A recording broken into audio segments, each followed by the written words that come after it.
Okay, so the class officially started. First, some information about your work. Some of you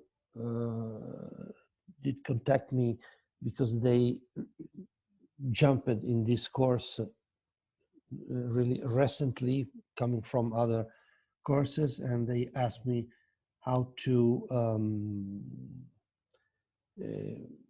how to, to follow the course, even if they started attending the classes so late. I will write to them separately with all instructions also for this semester, and in particular for the second semester and so on.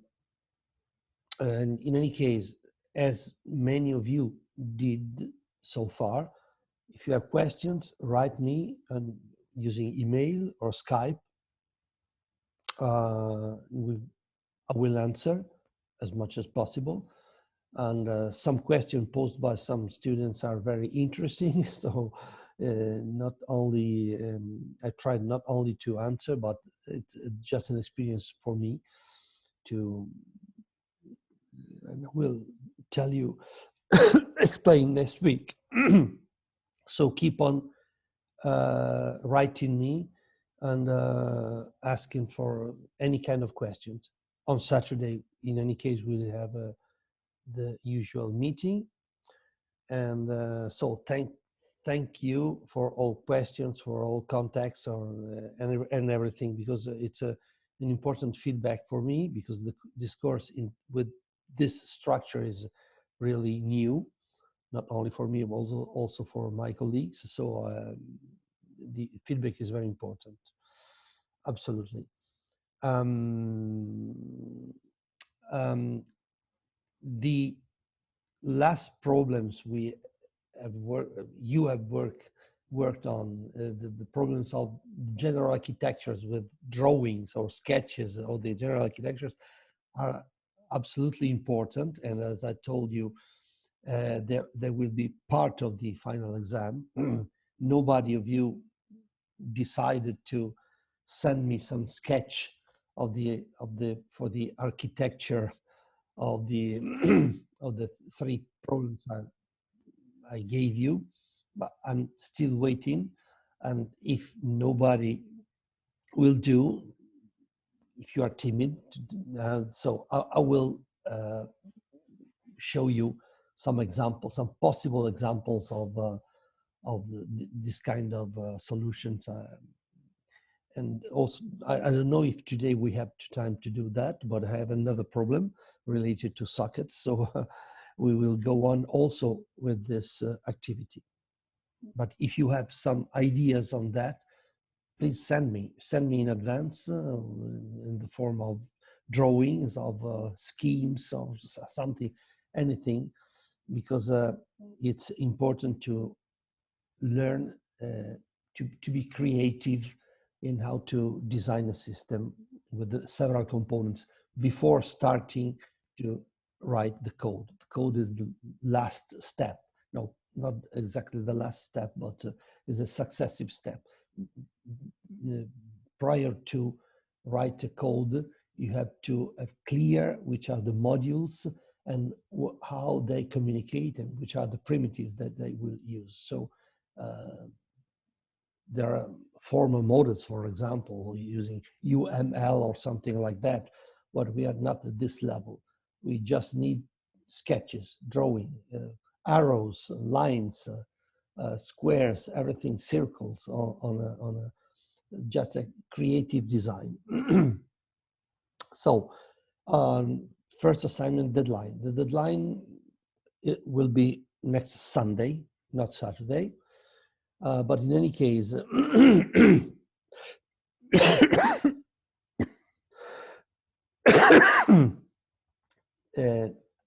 I will open the section in our web to upload with all instructions for uploading your work. I need text files, not the executable. just the text, well, all instructions to compile and execute, and comments of any kind. What will be evaluated is written on the scheme that is published in our web. So the point for the evaluation, so sort of the guide for the good programmer, you know. And we will compile and execute every program. So we will check everything. A new idea I've discussed it with the coordinator for the deadlines, and I will write. So just in a few words, to be to have the maximum fairness for you all. The deadline is not mandatory in the sense that if you do not finish your work, if you're not sure of that, if you need some other days or some other times, so delay is not the upload website will not close. The important thing is that you will upload all your assignments, the 3 assignments, before the final exam. If you comply with the deadline, the next deadline is Sunday at midnight, you will be evaluated with a full mark. The mark will decrease down to the 50% just exactly the day before the exam. So in any case, if you need some more days, it's better to delay instead of uploading a wrong assignment. It's better to delay, considering the fact that as much as you delay, the lower will be the evaluation in any case, but not lower than 50%, so let me say. Okay, and this is true for the 3 assignments. We will, next week, I will tell you which is the second one, which is shorter than this, based on sockets. And after the third one, the final one, which is which it needs to be executed by couples of triples of students using the virtual machine. So it's important that you all have designed and used and tested your virtual machine. You have still computing time, so shut off your machine, shut down the machine and start up when you connect again, so you don't consume time. You have plenty of computing time.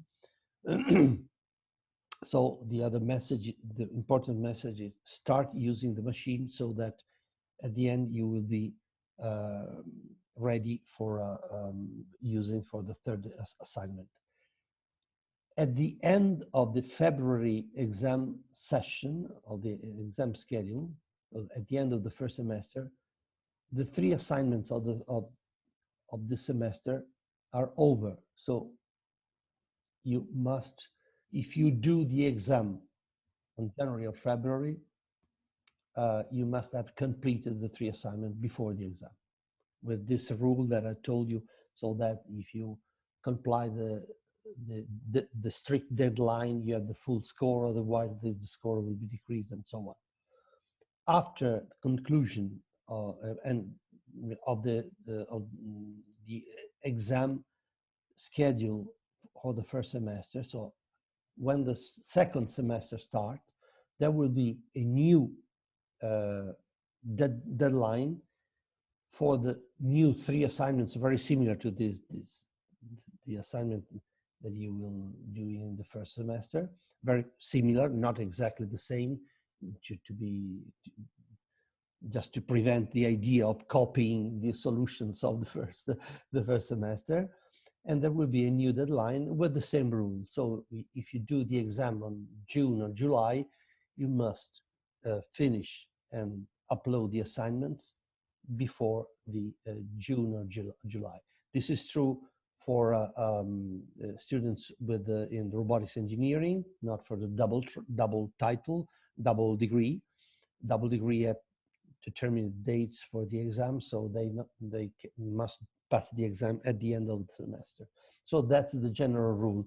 I think it's a fair way so that those of you who have who started later to program or with a weaker background, so they have to still struggling in learning the basics of the C language and so on, and they decide to delay the exam in the second semester, they will have absolutely the same possibilities of having a good mark in any case. So I think it's I will write, the rule is very simple. The 3 assignments finished before the exam, and if you respect the deadlines, you may have the full score for the assignments. Otherwise, a reduced mark. Okay, that's all. I wanted to be clear also for new students that attended this course later, and then I will get in touch with them separately with the proper instruction. So, okay, we can go on now. Good. How? We have a couple of things to do. One is just to be sure that the slides on sockets are clear and completed. I just have to comment the last slides on UDP. So I will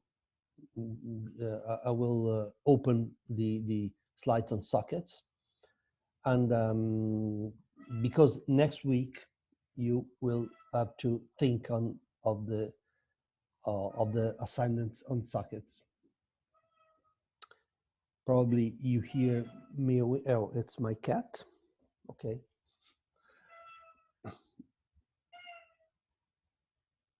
Quiet. Okay.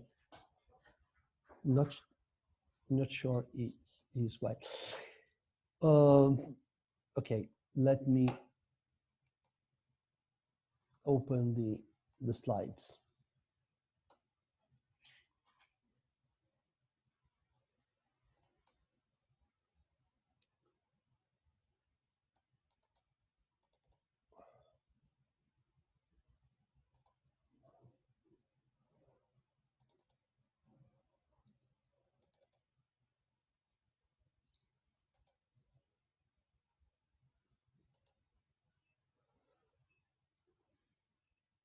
Recording is on. Okay.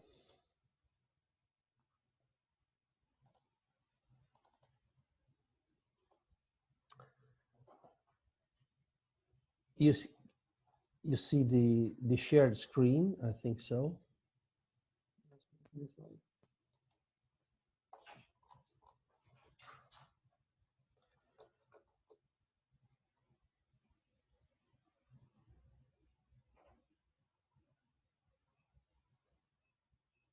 You see the screen? Yes. Okay. Okay. I couldn't hear. Okay. We were the concept in socketing was the well, we go directly to the scheme. So the idea, there are 2 kinds of sockets, but in any case, the idea is that you address a server, a machine, with the IP address and the port number. So many processes may have an active socket on the same machine, so with the same address, IP address, with different port numbers.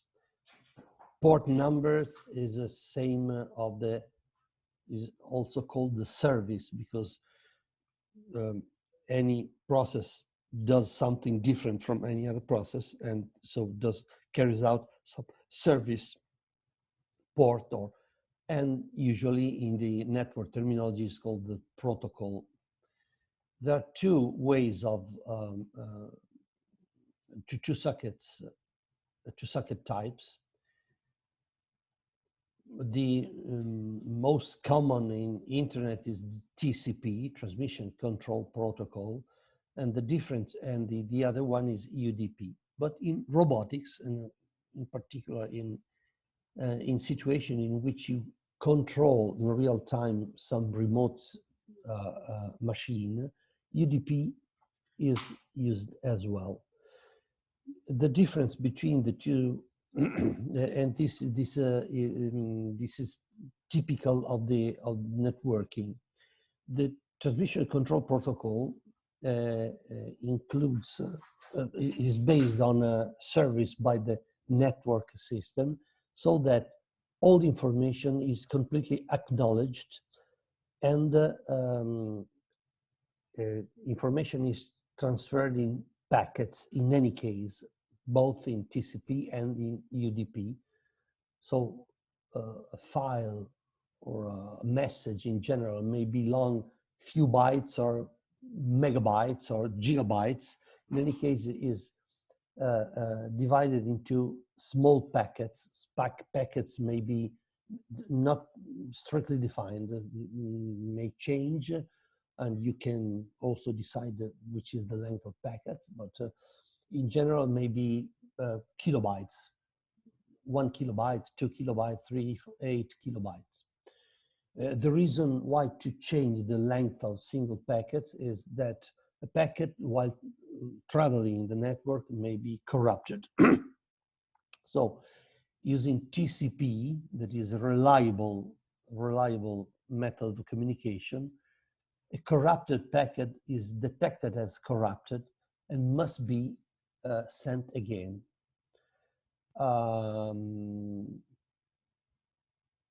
If you use very huge packets, the probability that a single packet gets corrupted is higher. So many retransmissions can be necessary. So to minimize the amount of new transmission of the same packet because it's been detected as corrupted, the probability is lower if packets are small. But if the packets are too small, you need a lot of packets. So the operation of routing the packets, controlling them, and putting all packets together to reconstruct the original message is heavy. So there is the intermediate situation. So in case of very noisy transmission, like in wireless transmissions, probably you need small sized packet, and with very reliable transmissions, like in optical fiber transmission, you can use longer packets. The same happens in UDP. In UDP, the main difference is that packets are not checked for corruption. So the problem of the length of the packet is the same, but in any case, the sender sends the packet and hopes that the receiver receives the packet. You may apply your personal system for detecting the corruption, for example, including checksums and something like that, but retransmission is not done, is not carried out directly by the network. Why that? so it seems to be less useful. Is very useful because the overhead is very small, so is absolutely efficient. If there are no error, this is very fast method and uses the full bandwidth of the network. And there are also situations in which the sender is not interested in having the acknowledgement of the receiving correctly the packet by the receiver. This is the case, typical case of broadcasting.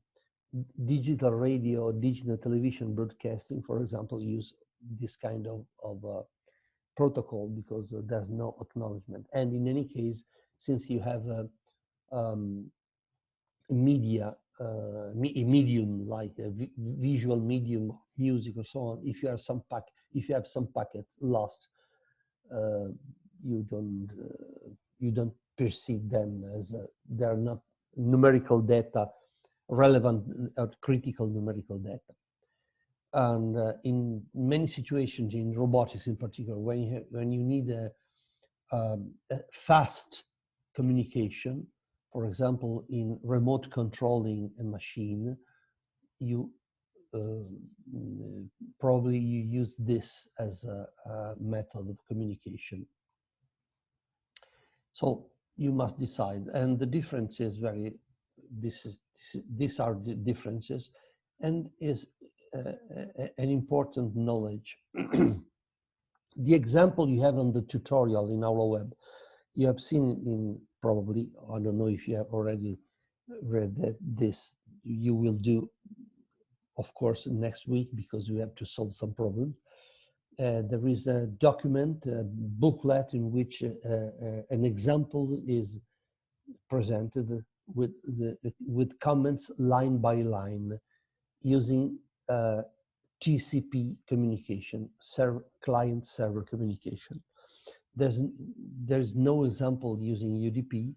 I will upload also an example using UDP. So the situation is this one.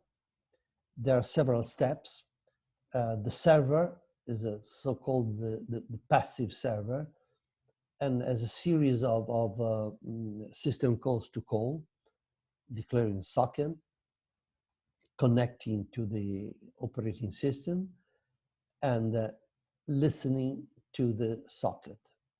The socket is a file descriptor, and you accept, and you say the system, so accept communication, just like opening a pipe, but you have to do this separate step because you see in the example that there are several parameters to define in one by one.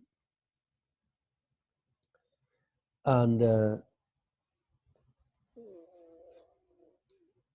in this case, like reading from a standard file descriptor, the server is blocked until it receives data.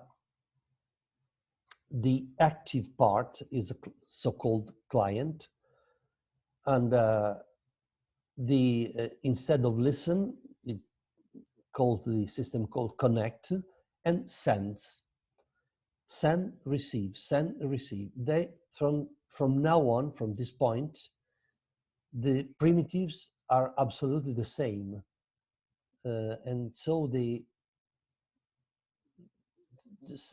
until this level, they are different. One is passive, the other is active. From this level down,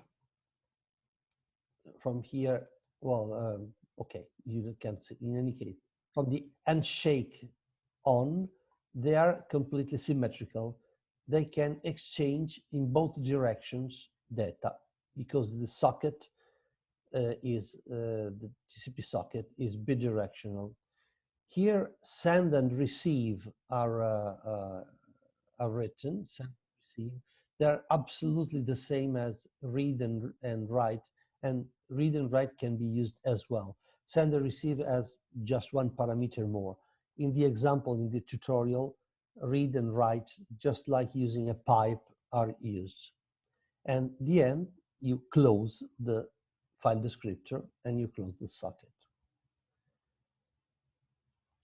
Here is the comments on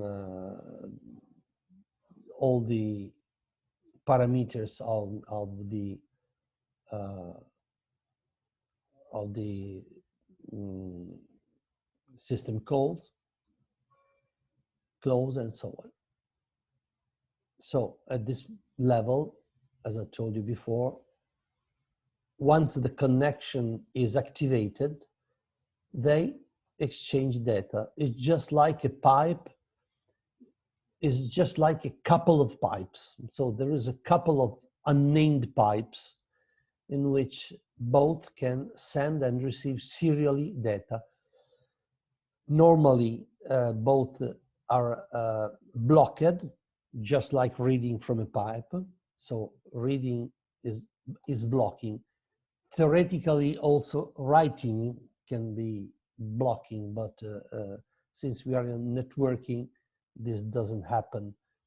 I remind you that pipes are blocking both for reading and writing.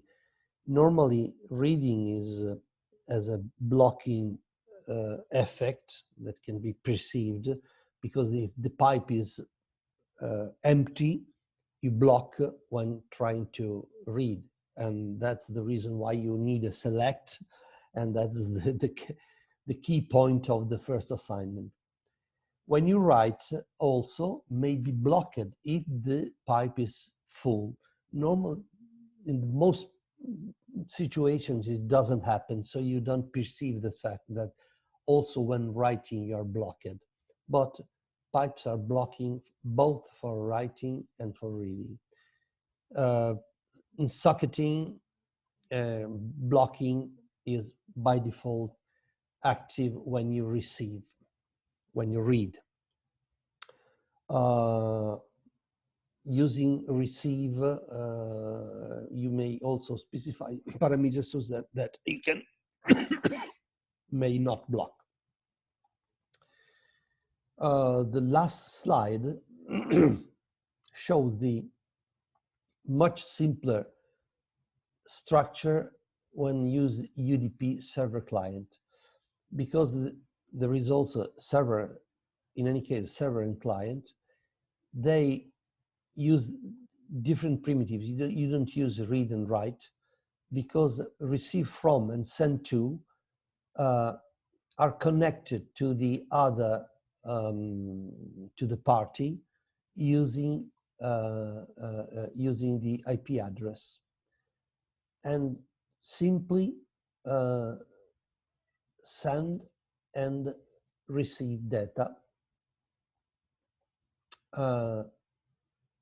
with no handshake. No handshake recalls the fact that the message is not acknowledged, so there's no you're not, in any case, you're not sure when you issue a send to that what you have sent has been received. Can be received with corruption or can be completely lost on this side, and the same from the other side.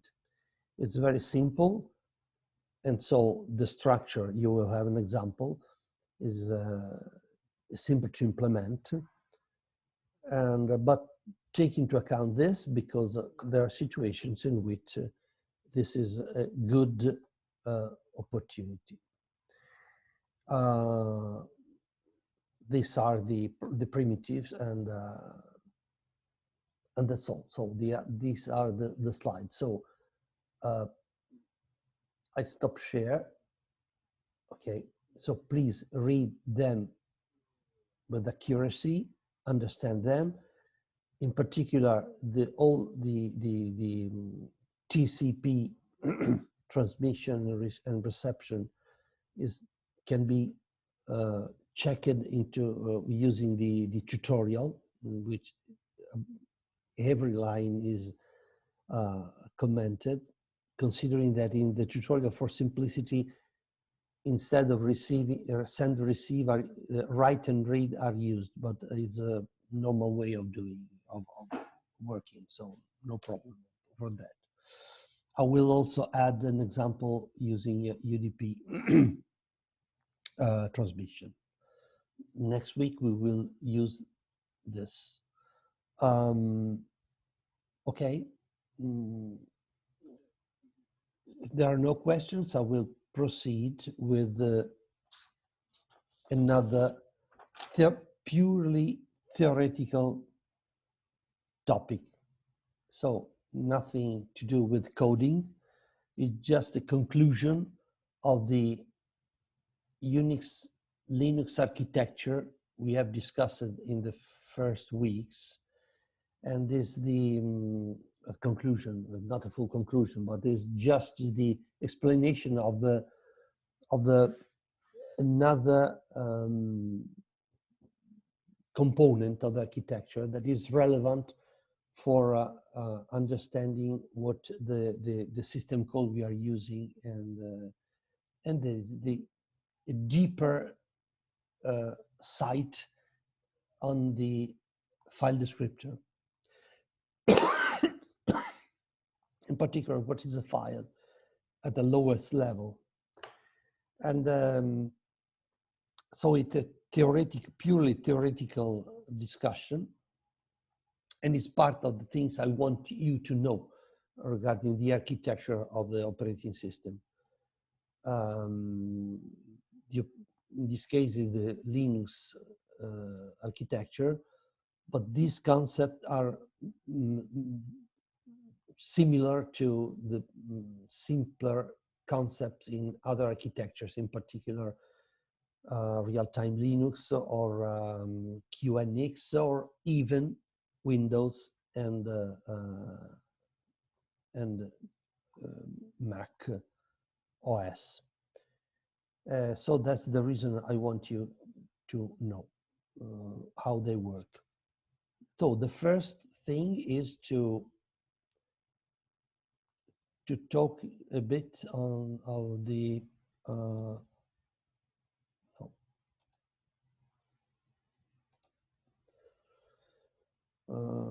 here. Okay, I will draw something.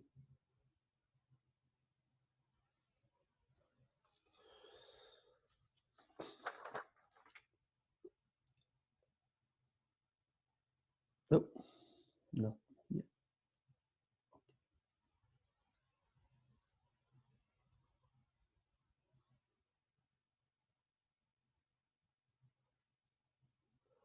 First, a regular file. What is a regular file? A regular file is something that you can open, so you will get a file descriptor, but just a very, very simple look at the structure of files on a disk. Maybe a traditional hard disk, mechanical hard disk, or even a solid state hard disk that simply emulates the traditional mechanical hard disk. So you have a file descriptor.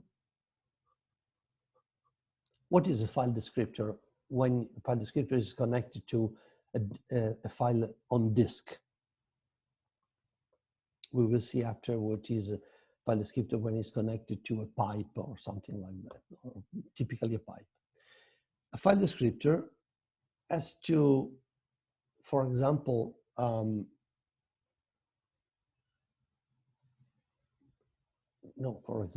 suppose we have a root. Root is the directory on on a file descriptor, on a file system. This is typical of the Unix file system, but the structure is very similar from this perspective to the file descriptor, Windows file descriptor, or other file descriptor, or the file systems, I mean. So it's a hierarchical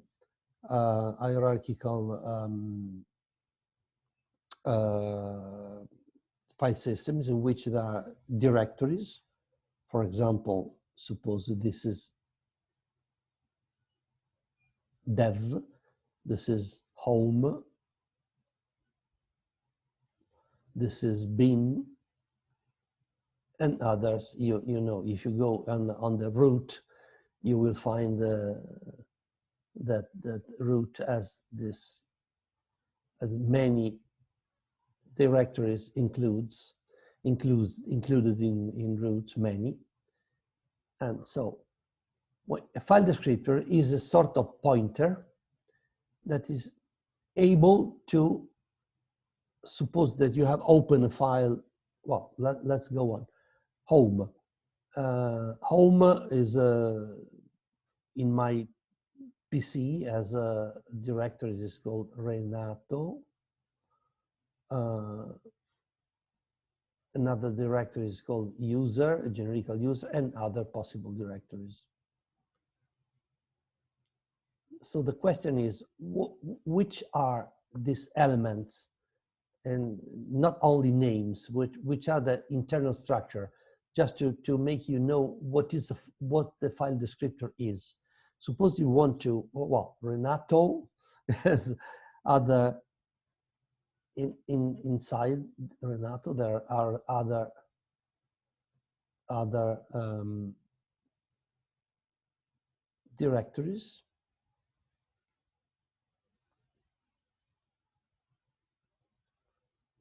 And for example, a file,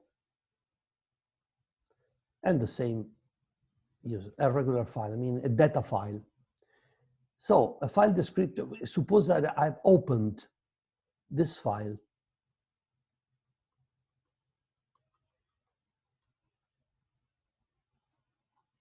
What is a file descriptor that is give you back by the open?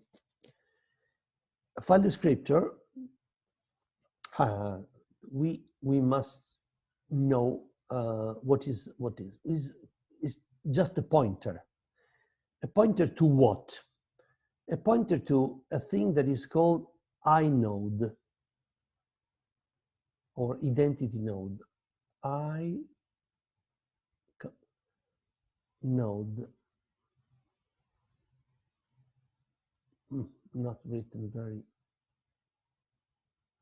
well, but this is node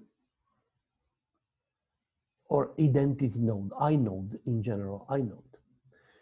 What is an inode? An inode is the element, the constituent element of a file system of this kind.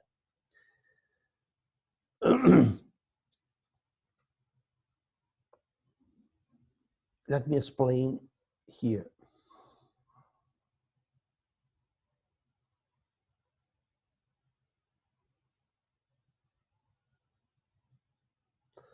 Inode is not a sector or cluster on disk. It's a small element. By default, in many situations, for example, in my Linux running here, is just 256 bytes. Very small. Usually it's very small. The inode is a structure with many pointers. Well, not only pointers, as inside.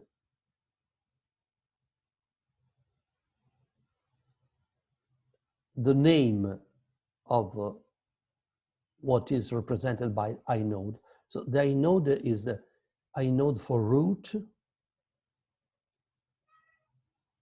The inode is inode for any directory or for any file. So the inode is the catalog of the directory or a file. Name and all additional informations. So with name, I include also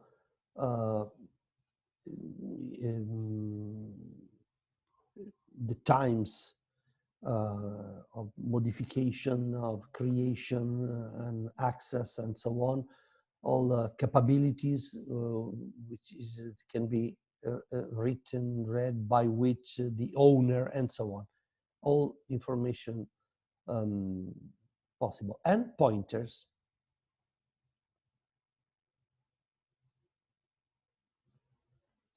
Pointers to what? To other inodes.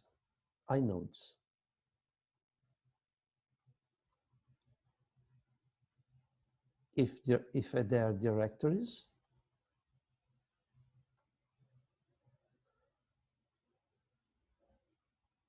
or data.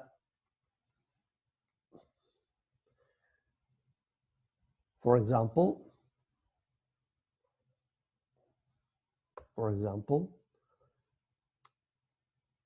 if in the directory Renato is the inode with the name, capabilities, and also all the administrative information, and with the pointers to any subdirectories. And this also is the inode. The file inode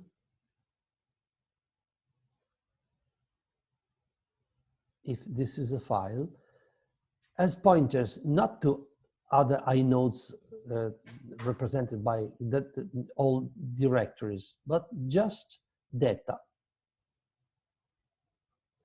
In that case, they are not inodes, so they are clusters on disk. They're much bigger. Maybe 8 kilobytes, for example. So how many cluster old data of the file? But the file may be, and usually is, much bigger than the certain number of clusters.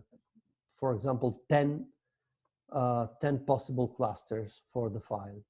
So the file has additional pointers to other inodes. There are extensions.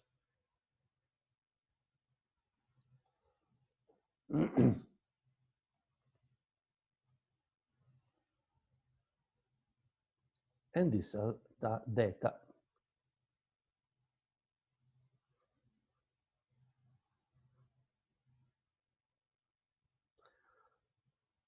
If also these extensions are not enough,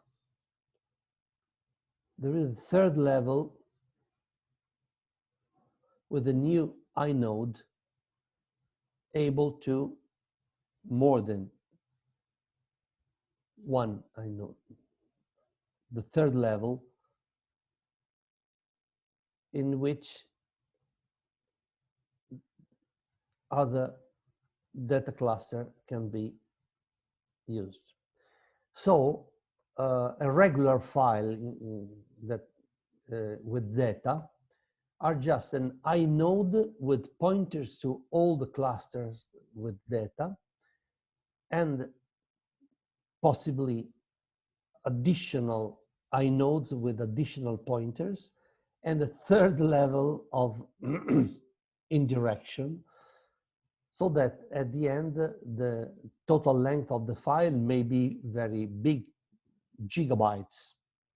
But in that case, accessing data on the file is slower because you need to jump on several levels. The strange situation is that the strange and the benefit of this architecture is that clusters of data, and inode themselves, are completely scattered on the disk. So there is nothing sequential. And the disk is, so the idea of having a fragmented disk is outside this architecture. Everything is fragmented. So nothing is consecutive on this file system structure. Any file usually has clusters everywhere. So empty spaces can be in any case allocated, with the idea that smaller files can be retrieved very very fast way, because they are directly pointed by their inode. Longer files are slower because they need to go inside an additional or several additional, not only one, additional inodes with several other extensions, and triple indirect is takes a long time. So it's just to privilege shorter file. The benefit is to have the complete use of the disk without problem of having free space that cannot be occupied.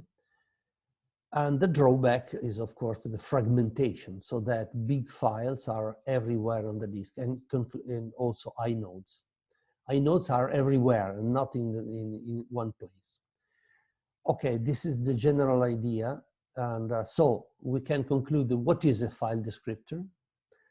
A file descriptor is simply a pointer. Now we know is the pointer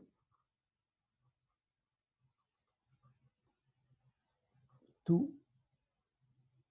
one inode. When you open a file or open a directory, the same thing, you just fetch the position of the inode on disk. Inodes are referred to as a position on sequential position on the disk, and so a file descriptor is just this. Usually, and you will see in the slides, provisional slides I've uploaded already, but I will complete the translation and the cosmetics of the slides in these days. So don't download or don't comment them. I will not change the contents, but I will make it clear. So this inode is loaded into memory. When you open a file, you just fetch this inode, and is permanently stored in the kernel's memory. This will make you work very fast on files in general. You don't, and the content of the file, so I mean the data clusters, are also loaded not in kernel memory. This inode is loaded in kernel memory. These are kept in the so-called the cache memory, in which that is in user space, to make faster the writing and reading from disk. Well, this is the original scheme. Modern file system of this kind, like extended 3, extended 4, and other typical file systems in Linux, Unix, also give the possibility of making all these data blocks consecutive if you want to access with in a faster way the file. So they keep the idea of having inode and blocks of data anywhere in principle on the disk, but they try to keep the blocks near, so that accessing a long file is faster. This is a sort of an obsession in Microsoft Windows file system, in which the philosophy is not much different from this, but insists on the fact that tries to keep all blocks near to access in a faster way the file system. If I go just shortly, where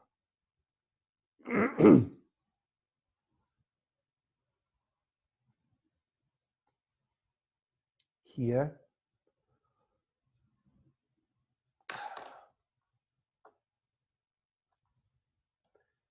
okay, this is the provisional pack of slides.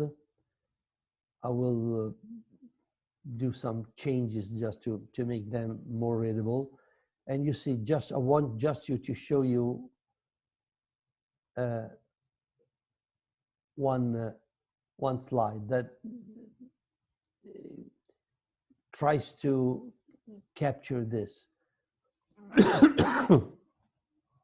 Once you open two processes, open file descriptors, open files with different file descriptors.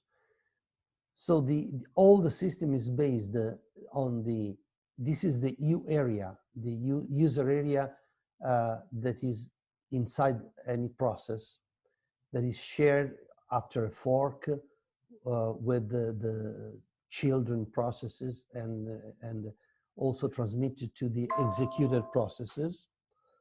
You see here that when you have an open file, there is a resident file table.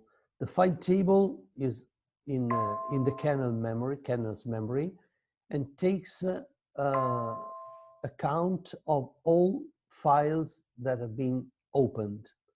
And this file table is just used to load in memory the inode table. So you see here, and this arrow, this brute arrow, means that these inodes are just fetched using pointers to the inodes on disk. So the inode table, in this case we are referring to regular files or regular directories, so not file descriptor related to pipes that will be explained later.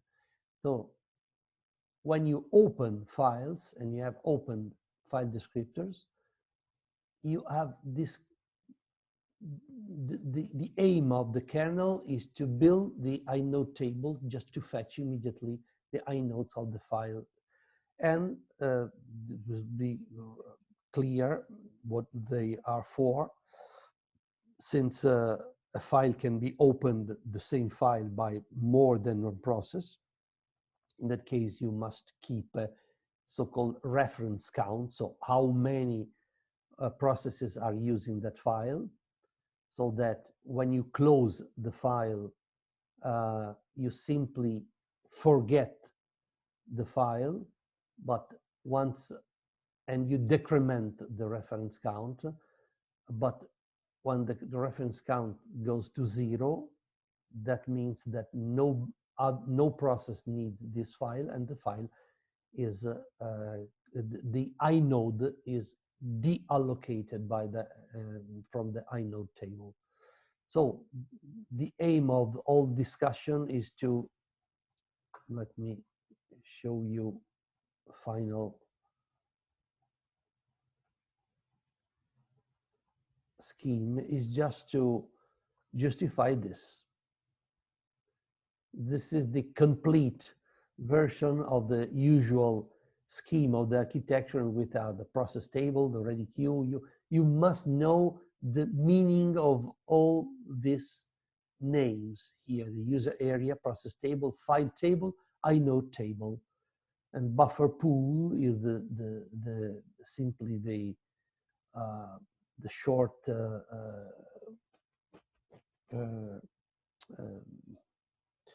cache.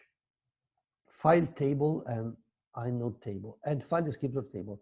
These three theoretically are what is needed to connect to a file. It can be a regular file or also a pipe. Find descriptor table inside the user area, file table, and inode table fetching the inodes. So this is just a sketch. Please, for the next week, read this, particularly in the new form that I will upload soon. And so we can finish, let me say finish, yes, the theoretical information about the kernel itself. Stop share, and we have finished the class. I'm sorry for being not just in my best well-being, but hope that I've given you information. Don't stop. Send me questions and attend also the Saturday meeting if you have something to discuss directly. I will upload the rules that I've sketched with the upload with deadlines and rules for uploading files. Okay, thank you very much. Questions? No questions. Okay, fantastic. Bye. Hope that Saturday we will see in the well-being. Stop recording.